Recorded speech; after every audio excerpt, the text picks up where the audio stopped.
Everybody, good afternoon, good evening. Welcome to our webinar from Redgate Software on extending DevOps practices to SQL Server databases. We are recording this webinar today, so if you have to drop out or move on, you'll be able to get an email and you'll get the link to see the whole thing. In the GoToWebinar, there's a little control panel that should be in your screen somewhere, and there is a questions item in there, a little box. Feel free to ask questions in there. We will try to answer those questions during the webinar. Either myself or Arneh will do so. If not, though, we will post those along with the video recording, so you'll have the complete list of questions and answers over time. So let's get started. My name is Steve Jones. I work for Redgate Software as an evangelist. I'm the founder of SQL Server Central, which is probably where many people know me from. And I've been working with databases and SQL Server in particular for 26 years now, which is kind of amazing to me. Half my life has been with SQL Server. But all my contact information is up there at blog at voiceofthedba.com, as well as running SQL Server Central. And you feel free to connect with me on LinkedIn or Twitter if you've got other questions or other information. I travel around speaking about this topic as well. And I've had experience in big and small companies in a variety of places doing DevOps-y type things and very poor non-DevOps-y type things. So that's who I am. And today from Redgate, we have a sales engineer. Arneh, you want to introduce yourself?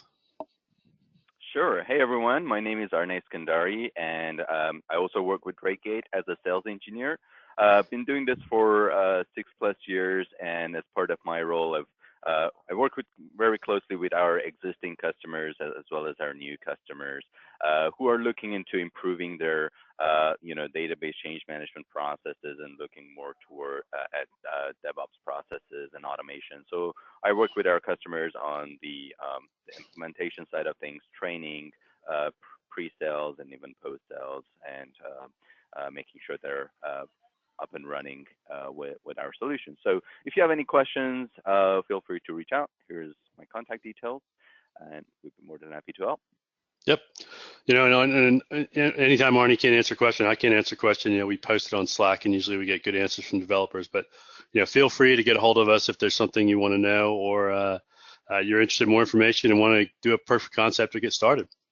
So a quick agenda. I'm going to talk for quick, probably 10 minutes or so. Try not to spend too much time here about some of these first things. And really, we want to spend most of the time in our demo here at the end. So let's get started. Some of you may have heard of Redgate. We've been around, about 17 years and 18 years almost. And we build tools to help you build software. That's essentially what we do. We build tools for software developers and some for database administrators. We try to build these simple, ingenious tools that solve small problems. There's no magic, but we try to do is we make your job easier and we save you time. And lots of companies all over the world use our tools, big companies, small companies, all sorts of industries do that. And we also believe in community, and that's part of the reason I work for Redgate. I started SQL Server Central, and Redgate has invested in the community and eventually purchased SQL Server Central. We also have Simple Talk, and we use these sites to provide you information, education, and share knowledge about how to better build software. And that's kind of led us into this DevOps area. Now, the database is definitely a challenge, and really it's a challenge because of this first bullet, that our data needs to be preserved. We need to maintain state. When I build an application in C# or in Python, I don't ever have to maintain anything, right? I can delete the old code, recompile the new code, run it, and everything's fine. There's nothing I have to really worry about. Even config values, I might need them there, but usually they're small enough that I could recreate them if I need to. But in the data world, I have tons of data in a database. I've got all this information in rows, and I have to preserve that as I alter the table, as I change the code. I can't lose any of that data. And so that becomes a cumbersome part of deploying database software. Now, when we don't do this well, and probably many of you have experienced poor deployment, well, we end up with all kinds of problems. Typically, rollbacks are very, very difficult. Databases are slower to move than the application developers, and a lot of times there's tension between the administrators of the databases and the developers. Developers want to get work done. They want to push out new code. DBAs, we got to make sure the database is still there, the data is preserved, and everything's intact. So there's this problem there. There's tension where one moves fast, one moves slow.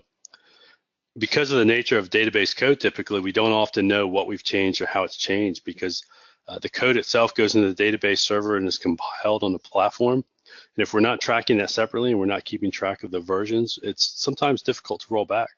I've certainly seen developers that, or DBAs even, that have changed the store procedure that's hundreds of lines, and then something is wrong and you can't quite remember what it was before, even though it was 5 minutes ago that you changed it. So we often have traceability. Many of us experienced releases being risky, where they potentially cause downtime or issues, and it's very stressful. And then we also have the issue of the reliability or the success of releases sometimes depends on who is actually performing the release. Some people have this knowledge about what's happening in the system. They remember specific things. Some people might forget a step. Whenever we do things manually, we start to have trouble doing it. And certainly we spend a lot of time. Now, when you go to database lifecycle management or DLM and you do a DevOps type process, what we're trying to really do overall is add repeatability and reliability to our releases. And at the same time, we want to lower the risk. We want to have confidence that we can release. And we want to be sure that the changes will go smoothly. That doesn't mean that logically everything works, because that's still up to the creativity of the developers. You have to ensure you're solving a problem, but we want to make sure that we can release and that we're sure that the code will work correctly, that nobody's going to forget a step, nobody's going to forget to change a config value or turn something off or on. We want to eliminate some of the manual activity and provide more automation as much as possible. And this often translates into a faster process now, where we can release changes quicker. Now, the goal is not to go as quick as possible. The goal is to release small units of change on your schedule. So that means that if I need to make a release today at 2 p.m., I can do that. And if I need to make a release Friday at 4 p.m., I can do that, or Monday at 8 a.m. I want to be able to release on my schedule. And by using automation, by using testing and incorporating that in our process, we should have greater reliability and much lower risk. Now, companies all over the world are adopting DevOps type processes. The ideas behind DevOps are not new. Many of them have been used in software for decades.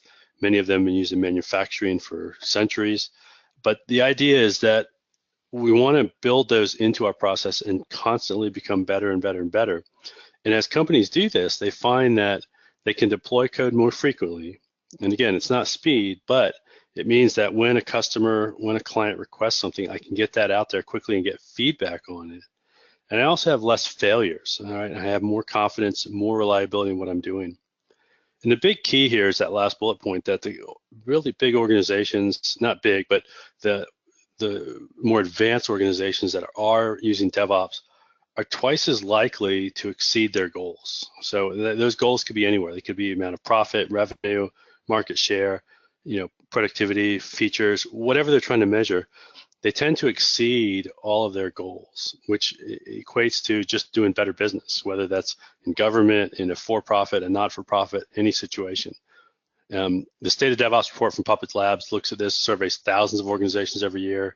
The 2017 one just came out, and what we find is often that the leverage or the difference between the low-performing organizations or non-DevOps companies and the high-performing DevOps companies gets wider and wider all the time. So we want to make sure that if we want to improve our company, we want to show our management that we can do well, we want to move to a DevOps process.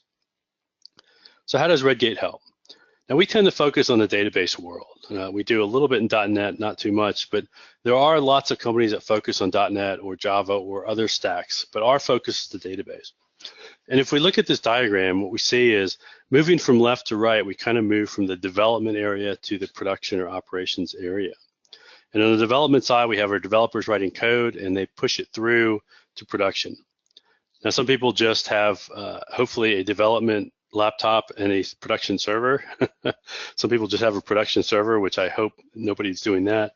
But the idea is we want to introduce more environments in there, not to increase complexity, but to ensure that we practice and we have the ability to push our changes through and ensure that they're going to work. And on the left-hand side, we have developers. We have database developers that work in databases, and they can use the tools that Redgate has, right? We have SQL Prompt, SQL Source Control, SQL Test, and other tools that help developers write code. And we plug in the Visual Studio, Management Studio, so we try to give you some options there. And what we really want you to do is ensure that you're putting your code in source control. We want some sort of version control system. And we don't care which one you use. You can use Git or Vault or Mercurial or Perforce or CVS or TFS or Subversion, any of them that you want. I think we're going to use Git today, which I think is my new favorite. I spent years working in Subversion and Team Foundation Server and Visual Source Safe. But we want to just support those. We want to get that database code into version control, just like our application code. And from there, what we want to have happen is we want automation to start taking over. Now, in the software world, what we typically have is a continuous integration cycle. When a developer commits code, we have an automatic compilation of that code that ensures that it does compile correctly, that there's not too many warnings. We run tests against it, make sure all the unit tests pass, and then we produce some package. And we want to do the same thing with database code. So as we go out of source control, we want to make sure the continuous integration process takes whatever code we've written, and I've got the create table, create procedure, whatever I've done, and I want to build that continuous integration cycle, which is I want to take all that code and recompile it into a new database. So I'm sure that all of my references resolve. We haven't changed an object in a way that's going to cause problems with another object. I want to run unit tests just like I would do for my .NET or Python code or my Java code, and take the results of those tests and feed those back to the developer. So if there are problems, we want to let the developer know right away. And if there's not problems, we can move forward. Now we'll do this with the same software that an application developer would use. They could use TFS, Build, use TeamCity, Jenkins, Bamboo, Cruise Control, Hudson, Go. We'll plug into all of them, and we have specific plugins that allow the database to be built in these servers, just like you might build a website application or a Windows Universal Platform application, whatever it is. And from there, what we want to do is start releasing this software, and we want to release it to intermediate environments in the same way we release it to production environments. So when I go to QA or test, when I go to staging, when I go to UAT or beta or training or any other environment, I want to use a process that makes it easy to release code. And with Redgate, we have the DLM automation that makes it easy for us to release database code to different databases. So we handle performing the create or the alter, doing the update or the the recreation of that code as needed. And so we transform what the developers have done, on their system, which may be slightly different than what you would do to deploy to another server. We make sure that the correct alter table is there, or the create table, or the create index, or whatever it is we're doing. And we plug into release management servers, which are really just servers that understand how to release software, how to copy files, how to change configuration, how to execute code, that kind of thing. And we plug into Octopus or Bamboo or Visual Studio Release Management, which I don't know if they've changed that name in VSTS or TFS yet, but really any server we'll plug into. There's others that are there because we're primarily working with PowerShell commandlets that allow us to create these releases and execute them against a database, as well as verify that they're there. And then, of course, after that, there's monitoring, there's backup, there's instrumentation, there's other things that you have to do as well in the operations side. We have some tools to help there from Redgate. We won't really cover those today. We're kind of going to stop at the edge of production when we deploy there. And that's what we really want to show is Arneh's going to make some changes in development. We'll run them through this entire pipeline, and we'll deploy them to a production server. And so with that, Arneh, do you want to take over and start deploying some code? Yeah, sounds good. While you're passing the controls over, I'm just going to quickly run a quick poll to see how familiar everyone is with Redgate tools and Redgate in general. And while you're doing that, I'll start sharing my screen here and make sure everything. Okay. Yeah, so if you can answer the poll, let us know which products you use, like to use, hopefully you like to use most of them. A lot of compare. I mean, everybody uses compare, I think, and good amount of source control and other prompt. Prompt, I'm sure, is what most of the other is, but maybe monitor. So it's good to see. It's good to see a lot of you using source control because that's an important part of this process. So I think prompt might be my favorite. Exactly. So yeah, it looks like almost 80% so far who've voted are familiar with compare and data compare, which is no surprise, and a good percentage are familiar with SQL source control, which which is great because you know, part of our demo today is going to be focused on that and how you can utilize your source control system to keep track of your database changes and also do some branching and merging. So good Excellent. stuff. So I'm going to go ahead and close that and start sharing my screen here. I'm going to mute off. If anybody has questions, please put them in the question panel. Yeah. Okay, perfect. So yeah, so as Steve mentioned, we're basically going to go through that workflow that you saw as part of the diagram. So we're going to show you how we can help you integrate your database change management process into you know, either your existing ALM process that you might already have using the full stack of TFS or any other you know, build or release management system, or if you're just starting from scratch on both your application code and your database. It's always a good idea to basically try and streamline the processes across both the application code and your database. We come across a lot of shops where they already have you know, good processes around application code change management or application lifecycle, but the databases are normally left out. So we're going to show you how the databases can easily and nicely fit into that same process that you might already have on the application code. So for today's demo, we're going to be using the full TFS stack using VSTS, which basically is running on TFS 2017. So we'll show you how you can basically keep track of your changes, your stories, and run builds and deployments on your changes on the database side of things, and how Redgate can help with that. So the databases that we're going to be working with today is this WideWord importers database. So we're going to be using the TFS Git. So I have them with the TFS Git prefix. As you can see here, I have a development database. I also have testing, staging, and production. So the whole idea of this, you know, DevOps processes and you know, CI and CD is to help you go faster and also deploy safer. Now, and that doesn't really just happen by you getting some tools in place, right? So it relies on what processes you have, you know, what environments you have. For example, the other day I was talking to a customer that was saying that, hey, we only have dev and production. How is this going to help me, you know, deploy safe? Well, it might help to some extent, but still your process is not safe enough because you don't have the right environments in place to do your test and make sure that everything's working before it hits production. So it's very important for you to have everything in order, you know, for this to work properly. So, so without further ado, I'm going to go ahead and start by creating a new feature story in TFS. So let me go over and bring my VSTS over here.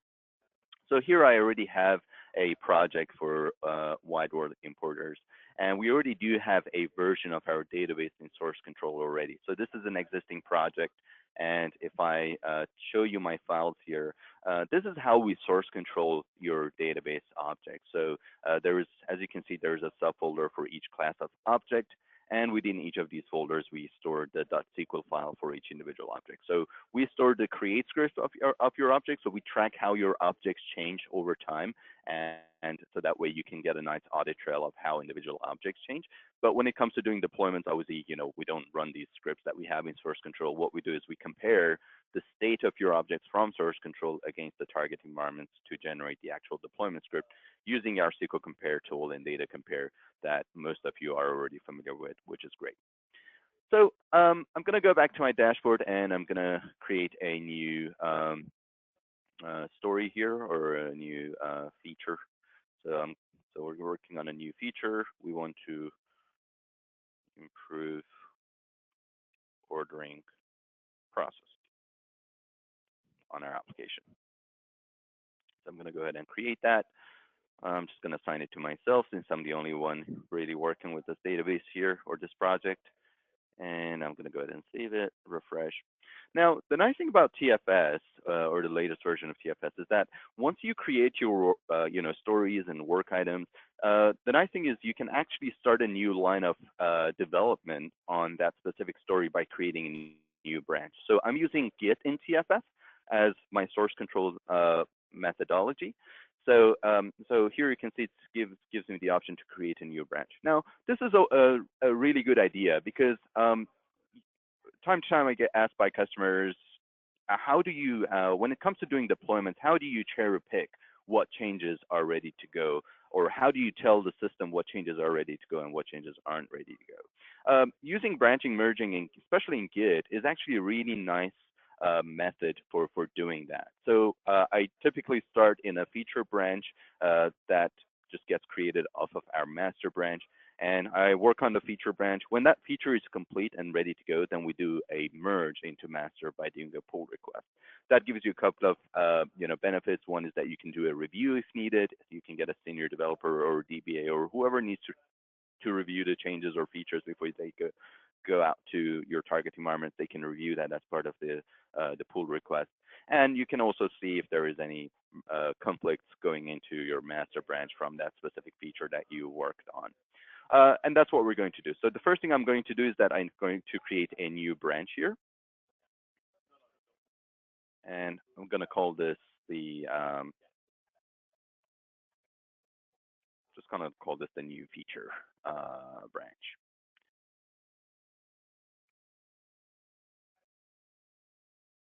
Okay.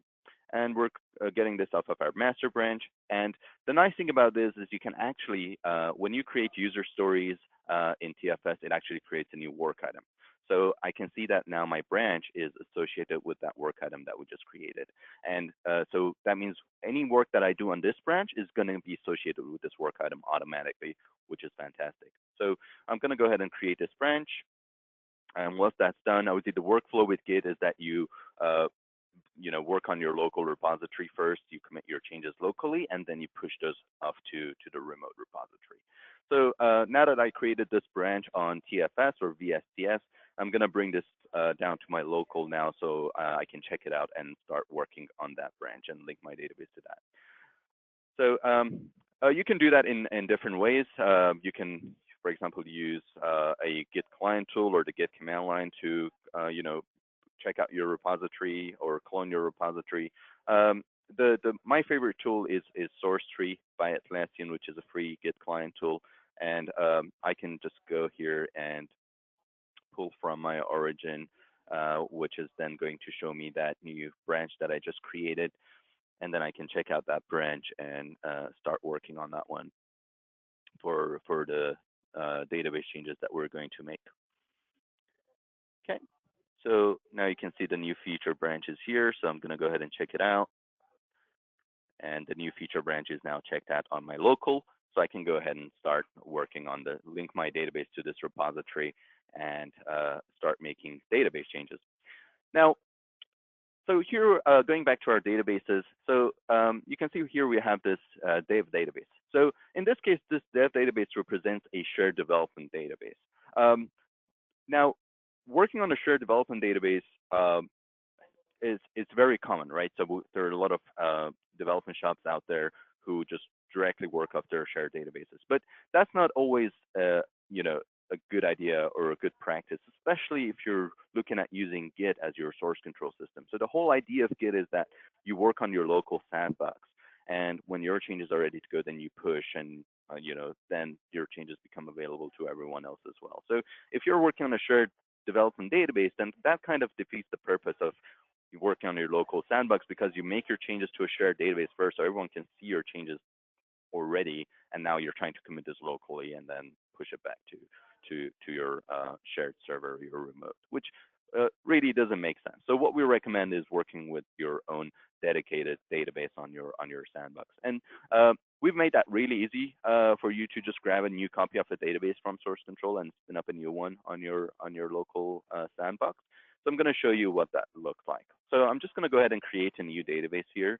I already have the script here to create a database with the right file groups and everything. So I'm just going to make this database here called wide word importers dev Arneh. So I'm just going to go ahead and refresh. And here's my local database. So it's an empty database, doesn't have any objects in it, and we already have a copy of our latest database in source control. So I'm going to go ahead and link this database to my source control repository that I've checked out locally on my machine. So we simply go through this wizard, link to source control system. I'm using Git, even though we're using TFS, but we're using Git in TFS. So for that reason, you just select Git here, which gives you the option to link to your local repository. So my local repository is sitting in this location that we just checked out to. So I'm going to go ahead and grab it from here.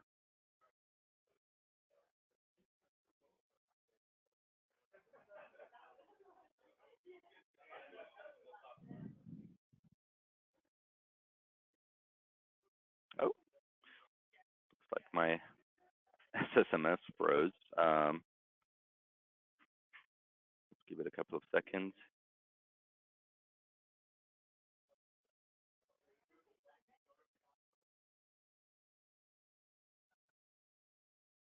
Oh, tell you what, while we're waiting for SSMS to come back, let me run a poll real quick. We're just curious what version control systems you guys use. Sounds good. So, you know, I've used different ones over the years. Git really is, you know, it's kind of taken over the world because it really makes a lot of things easier than they would be in other ways. You know, Mercurial does some things better, but I think Git offers a lot of advantages over Subversion and Team Foundation Server. And for those of you that might, you know, follow the news or look at it, you know, Microsoft's actually using Git heavily. They're the biggest contributor to GitHub, and they have implemented a Git interface to TFS for that reason. And Windows is actually now on Git, and I think Windows is now the largest source code project on Git above Linux. So, yeah. you know, I would urge you to play with Git. I go to the Data Platform Summit next month, and I have a presentation on Git to help database people understand what Git is all about. So, all right, I think most people voted. Let me close this out, Arnie, and we'll let you keep going. Perfect. So I'm going to go back in here. Sorry about that. To restart my SSMS real quick.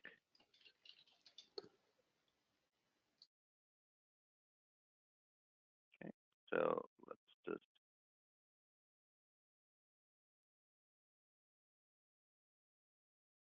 go ahead and link my database again.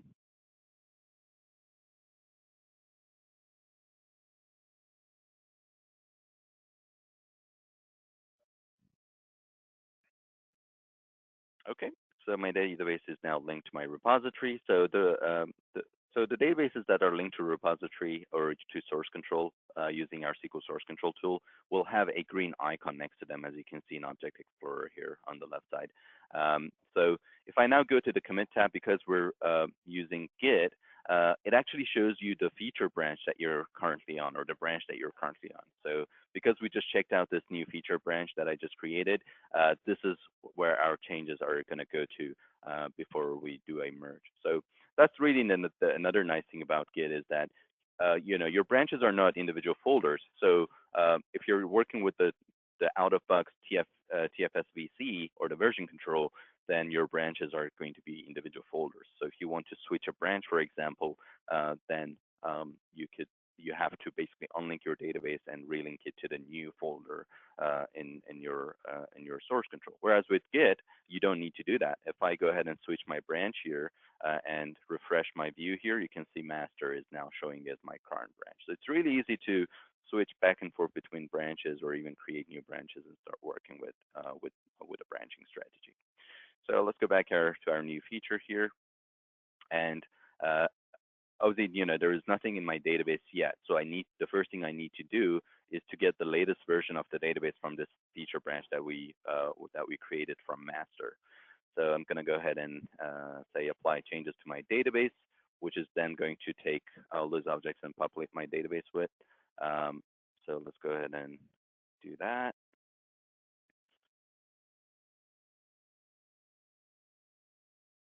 And you'll notice when that run, like we pop up a warning, and those warnings are really, if there's any chance there could be a data loss issue, we want you to be sure that you really want to do that, right? That's what we're always trying to just be careful about. Yeah. So here we go. So my local database is now created. So this created basically the schema of our database, as well as any lookup data that you have in source control. So another nice thing about SQL source control is that you can source control data in your lookup tables or your configuration tables as well. So here I have one lookup table that I'm source controlling, which is this customer address type. And if we take a look at the data in this table that we just created, you can see it actually has data in there as well. So so you can source control the schema as well as data from your lookup tables. So now that we have our local database ready to go, I'm going to go ahead and start making some changes here. So I'll start up by let's say we want to create a new store procedure. So I'm just going to go ahead and do that.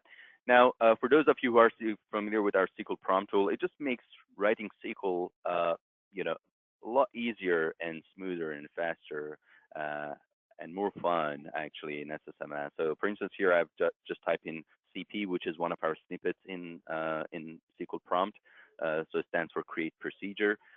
Once you type in your snippet here, you can see it actually tells you what it's going to do or replace it with. So let's go ahead and create procedure. Let's give this a name. So I'm going to call this store procedure sales dot get invoices from yesterday.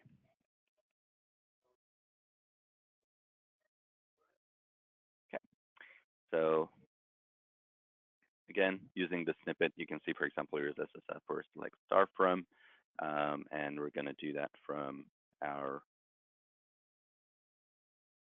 invoices table.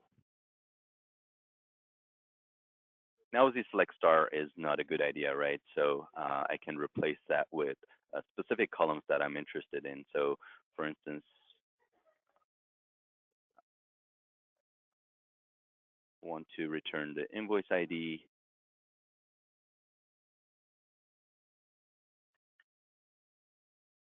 and the customer ID,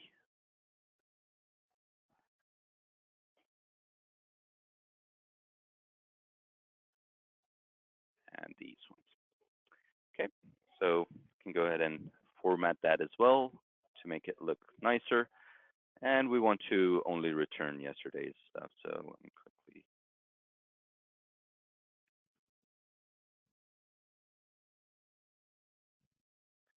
So as you can see, it returns your system functions as well. That makes it also easier for you to write.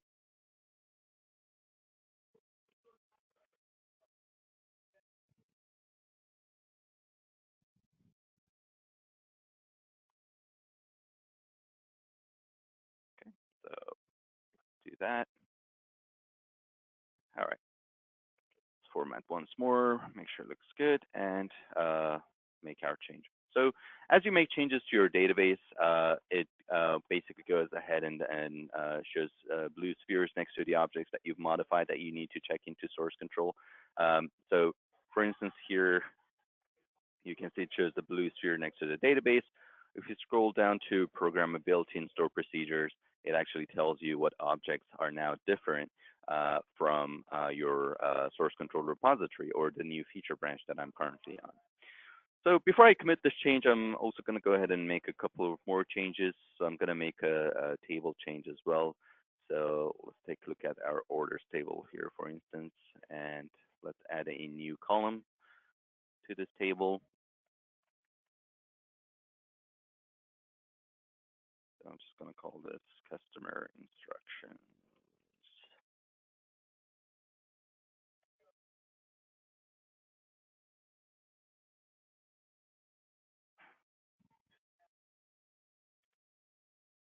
Right, so I made a change to that table. And let's also say that we want to add a new record to our, so actually, let me just go ahead and do the commits. So we have a couple of commits in our source control that we can work with. So let's go ahead and commit changes to source control.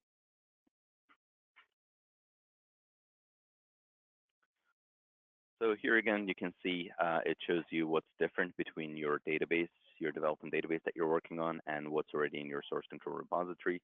So you can see exactly what changes are going to be made to your objects in source control. So we added a new column to orders for customer instructions and created a new sprite to return invoices from previous day.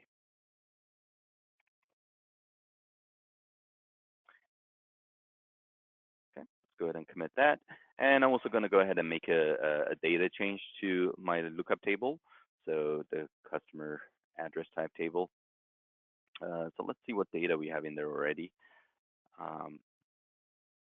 Okay, so I'm going to add a new type for the shipping address type. So if shipping and billing are different, then we can support that as well. So insert into our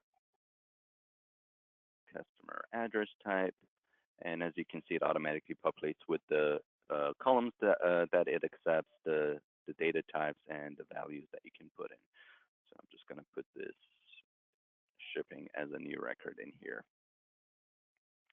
And I can go ahead and commit that to source control again.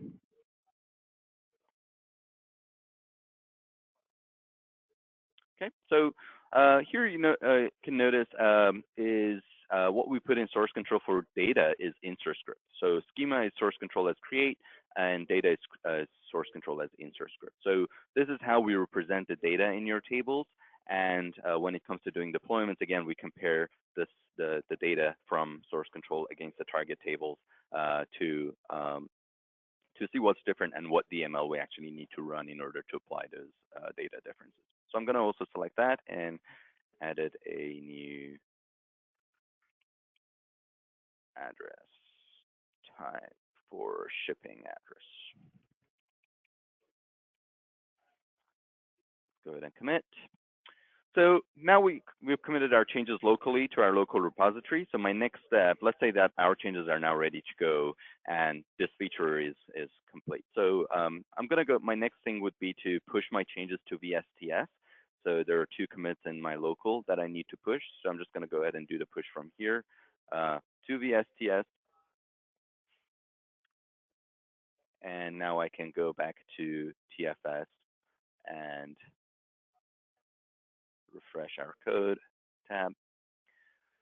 So now you can see it says new feature just got updated.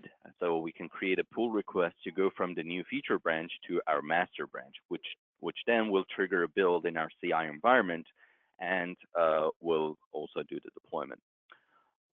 So let's go ahead and create a new pull request so we can review our changes that we're merging from our feature branch going into our master branch.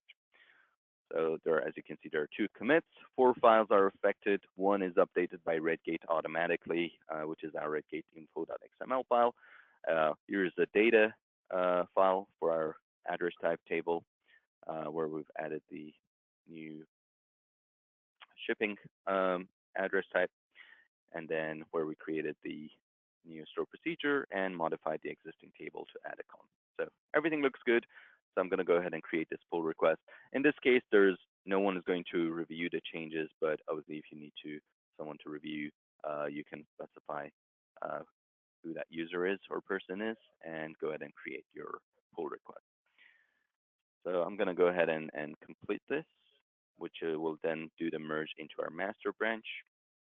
And I'm also going to, once I'm do the merge successfully, then it's going to automatically update my work item to say it's complete.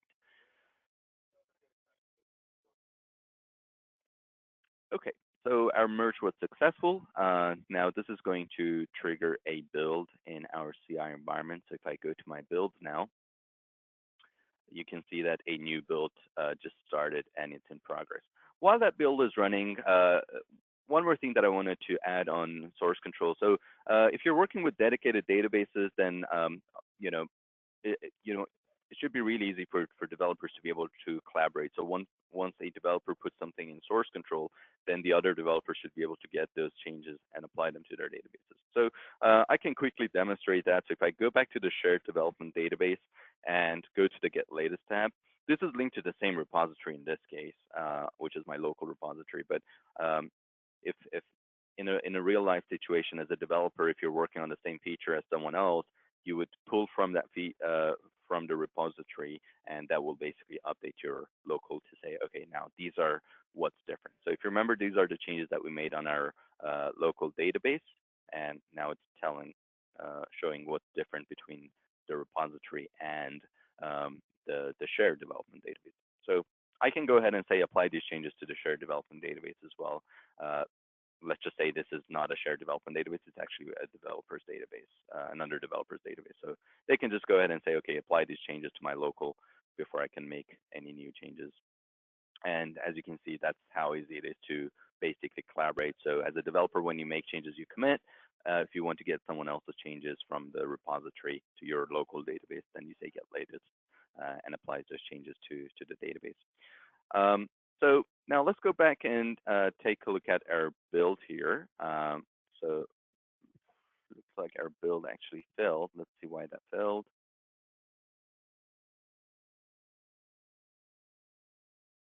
Oh, it looks like one of our tests actually failed.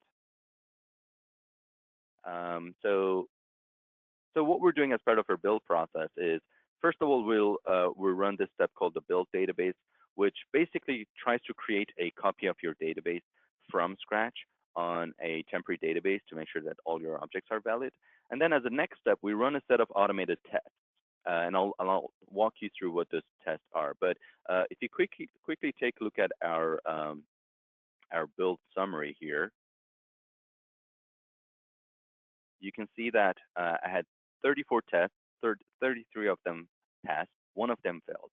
And if you take a look at the error, it says that this error actually failed, which is testing store procedures without set no count on. And as the developer who actually worked on this, I just remembered when I created my store procedure, I forgot to add the set no count on to my store procedure. And we had this test here to catch that. So as part of your code analysis testing, you can actually run a bunch of tests to make sure that you're adhering to coding standards or best practices and whatever you want to set as a coding standard. And instead of you having to manually check those stuff as a DBA, you can actually put those into automated tests and let the automated process run that for you. And this is how you make your builds and deployment safer, is by putting these right tests in place so they can run every single time someone puts a change in source control and runs the build. So I'm quickly going to go back and make that change here. So I'm still on my feature branch here. So let's go back and. Yep. Well, while you're doing it, Arnie, a couple other people asked, somebody asked about having extra scripts that might do things or adding a not null table. Maybe you want to add one of those into this commit as well. Yeah, definitely.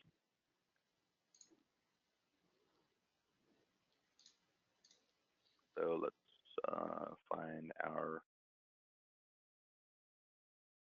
thing. So maybe I should use SQL search to quickly find that store procedure.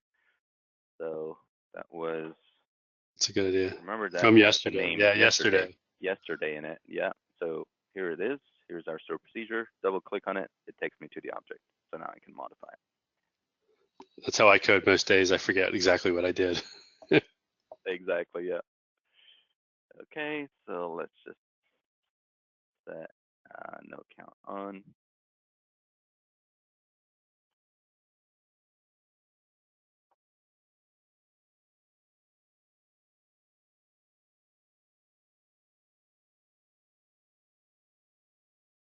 Sorry.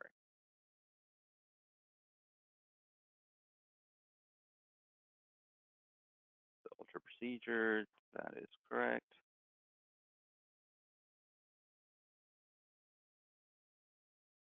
Cool. So now I can go back and commit that change to source control.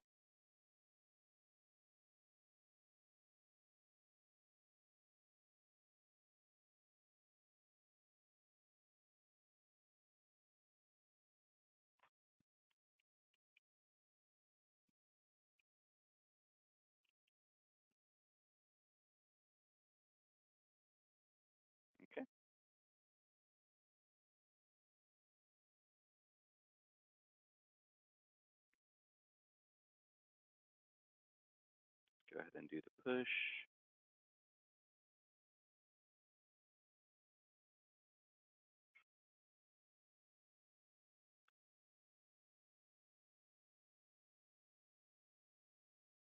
Okay, so we're going to go back and sort of go through that same process, go through the pull request. So new feature just got updated again. So create a pull request. We added set no count on, looks good. And let's go ahead and complete.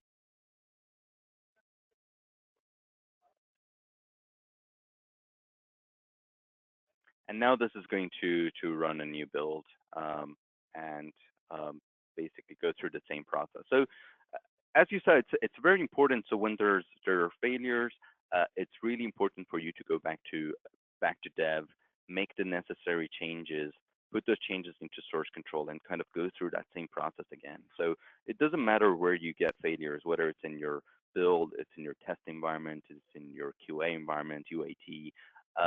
Wherever you get failures, they should always go back to dev. You make the right changes to fix those failures and put them in source control. Again, go through the whole process. So do a new build in source control, make sure the build succeeds, and then continue with the deployment to your environment. So that is very important to make sure to guarantee a successful continuous integration and continuous delivery process. So so if I take a look at our builds here, let's make sure that our build is running. Yeah, so if our build is in progress. So so Steve asked me about changes to refactoring changes to tables, or making data changes, schema changes to tables where you also need to modify some data. So for those of you who are familiar with the compare engine, you already know that compare can only see read schema, right?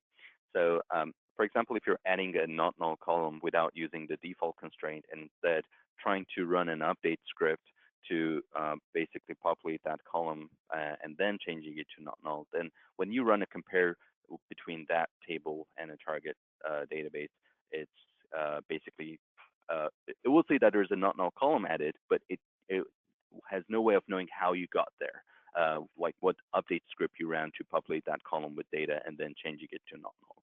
So what we offer as part of SQL Source Control is this migrations feature that you can use to apply those type of refactoring changes to schema or tables that requires data to go with it. So for instance, here I already have one migration script that I deployed previously. So if I go to view edit, actually this is not a good example. Let me show you another one that it looks a bit more interesting. Yeah, so this one. So here you can see as I added a not null column to a table, but in order to do that, I added it as null first, and then ran an update to populate that data that column with some default data. And then once I did that, then I switched the column to not null.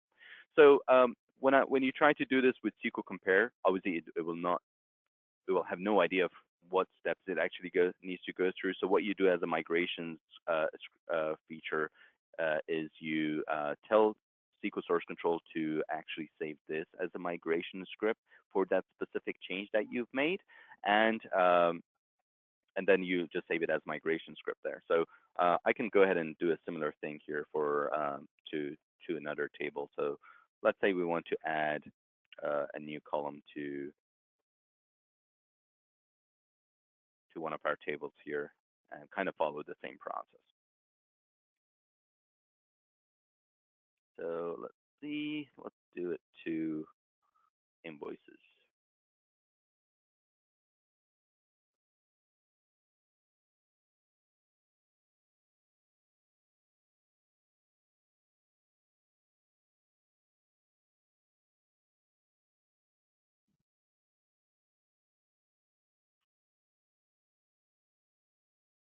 Okay, let's add a new column, call it instructions.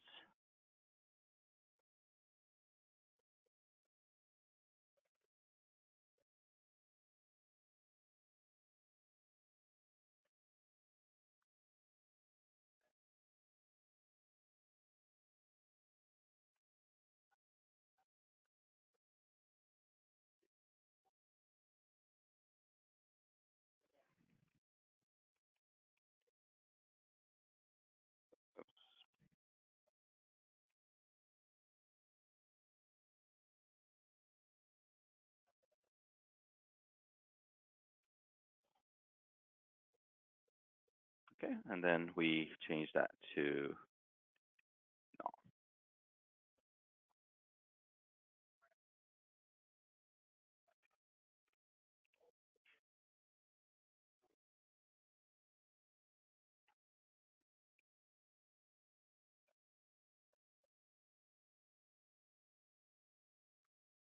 Oops, let's see here. Oops, that's not the right table.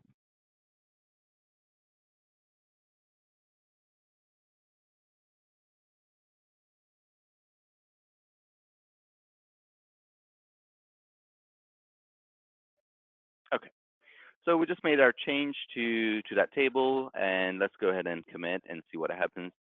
So when you go to commit changes, if there's any type of refactoring changes where you need to provide some default data for it, SQL Compare would actually catch those. So if it sees that something doesn't look right, or it looks like something that it may not be able to deploy properly, then it would give you warnings on those type of changes. So here you can see it gives me a warning that this deployment could this change could cause deployment errors or data loss. In this case, it's going to cause errors because all it says again is the final state of that column, which is not null, but it doesn't know how we got there. So when it tries to create that column, it doesn't know what default data it needs to populate it with. So as a result, it will fail. So we need to override that behavior. So I can go ahead and say, okay, thanks for letting me know. Let me add a migration script. And here you select what objects you want to add a migration script for. So the invoices table that we just added that column to, I can say generate script.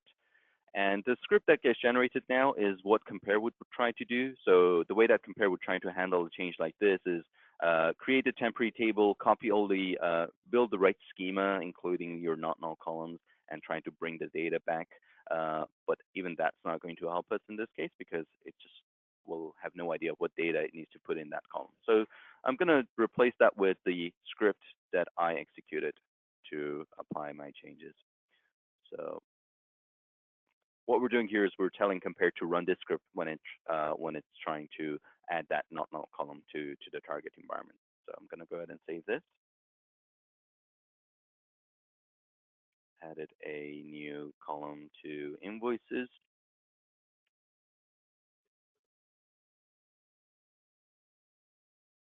Commit that to source control. Here it's just giving me another warning, but we already took care of that with the migration script. So I'm just going to acknowledge it and let it go to source control.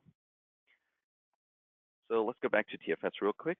You can see our build is now successful. So, but we now have this new change that we also need to run a build against. First of all, merge into master and run a build against to make sure everything succeeds.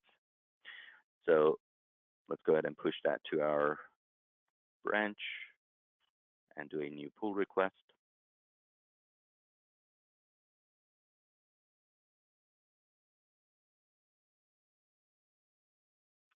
Okay, so now you can see there's actually a total of 8 files that got modified as a result of that migration script that we added. So there's a bunch of files that we use in the background to actually keep track of, what order your migration script should go in using this deployment order file, and what state the target object needs to be in before that migration script can be generated. So if you remember, I didn't put any if exists around that migration script. So if I were to run that against the build database that gets created from scratch every single time, then we need to make sure that that table exists before that migration script runs. So this is how we check to make sure that the table that the migration script is going to run on is in the right state. So if it's not in the right state or if it doesn't exist, we're going to create the table before we execute that migration script.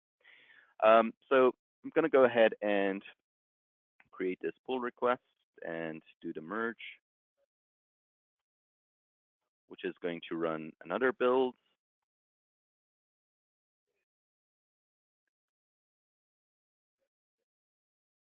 Okay, so our build is now in progress. While the build is running, a couple more things that I wanted to touch on here.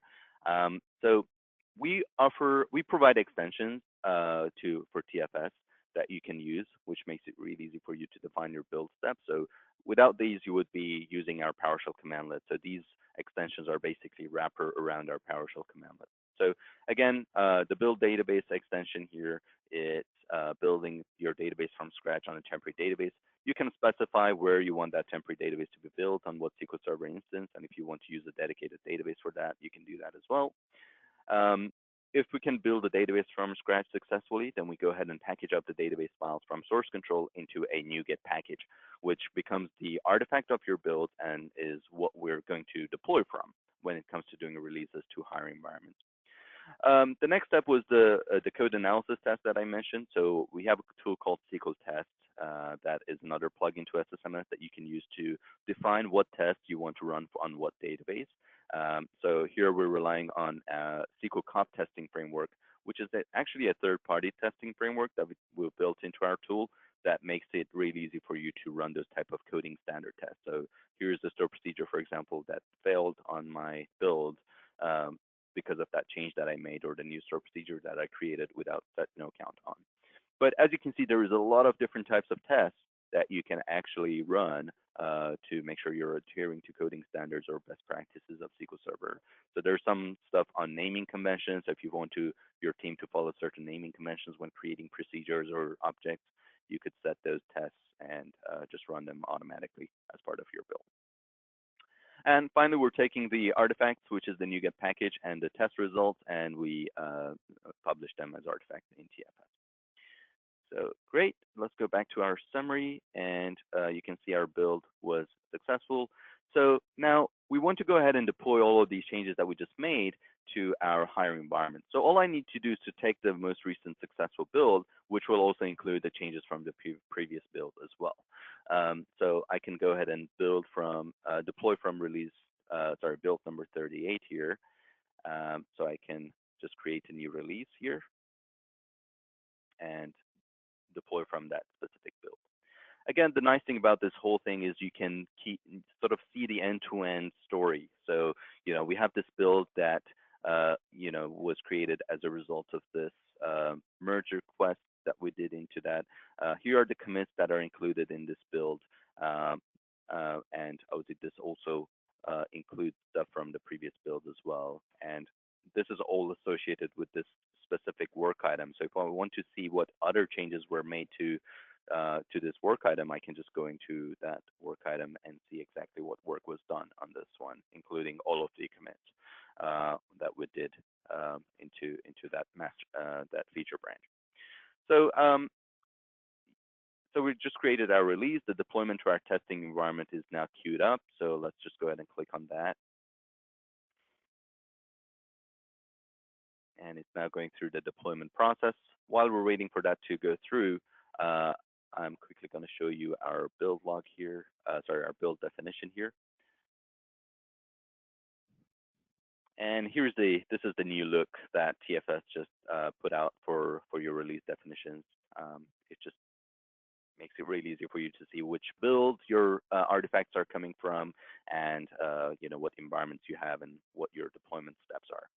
So my deployment steps are basically broken down into two main steps. So create, which basically goes ahead and creates a NuGet package, and it runs a comparison from the NuGet package to your target environment and generates a report of what differences exist and what the update script looks like, and the perform, which actually goes ahead and does the deployment. The nice thing about breaking it down into two steps is that you can introduce manual interventions if you want to as part of your process, which is what I've done here for my staging and production environment. So let's go back to our releases, see what happened to our testing environment. Looks like the deployment to testing actually failed. Let's go back and see why that failed. And sorry, looks like we're almost out of time as well. So I'm just quickly gonna show you that here.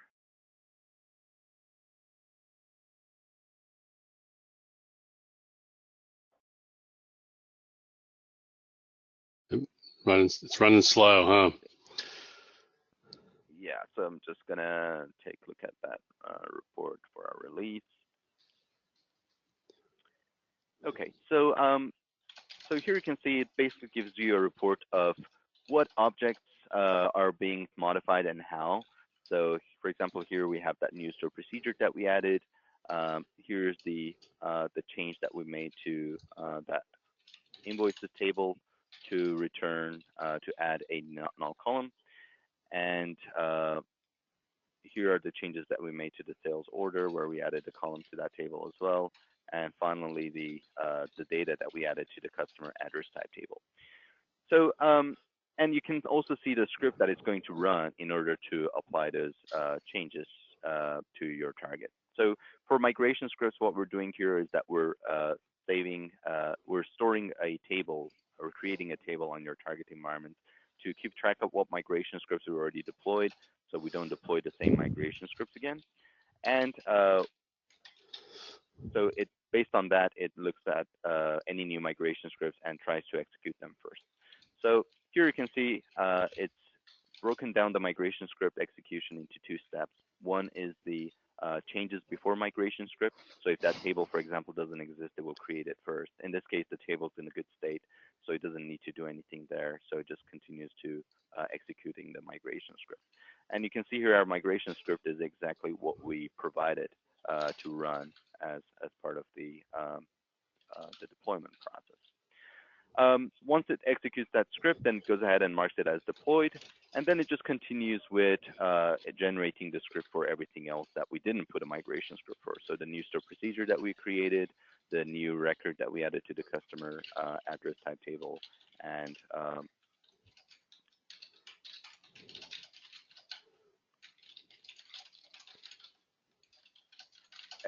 yeah, sorry, I missed the orders table change as well here at the top that we make. So this is the script, but in this case, it looks like our deployment failed. So if we look at our deployment log, we can see why that failed.